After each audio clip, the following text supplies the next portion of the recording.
Sardar Patel university દ્વારા પરંપરાગત રમતોત્સવનો પ્રારંભ 350થી વધુ વિદ્યાર્થીઓ ઉત્સાહભેર જોડાયા। સરદાર પટેલ યુનિવર્સિટી દ્વારા વિદ્યાર્થીઓમાં શારીરિક કૌશલ્ય અને સંસ્કૃતિના જતન માટે તારીખ 12/2/2026થી પરંપરાગત રીતે રમતોત્સવનું સતત ત્રીજા વર્ષે પણ ભવ્ય આયોજન કરવામાં આવ્યું છે। યુનિવર્સિટીના બાકરોલ સ્થિત સરદાર પટેલ મેદાન ખાતે આ રમતગમત સ્પર્ધાનો પ્રારંભ થયો છે।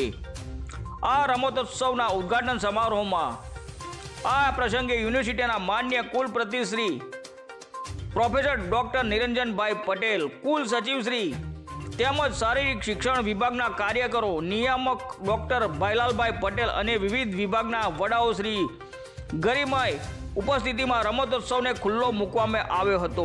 રિપોર્ટર ભગવત ભટ્ટ, વિદ્યાનગર। છેલ્લા 3 વર્ષથી પ્રાચીન ભારતીય રમતોનું આયોજન કરવામાં આવે છે।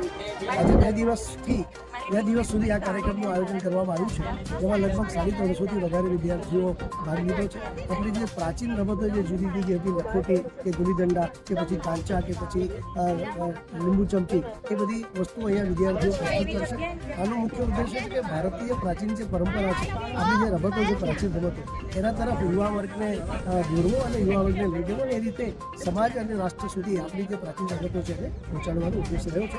અને આ કાર્યક્રમમાં વિદ્યાર્થીઓ બહુ ઉત્સાહથી જોડાય છે, એમને ખૂબ ખૂબ અભિનંદન।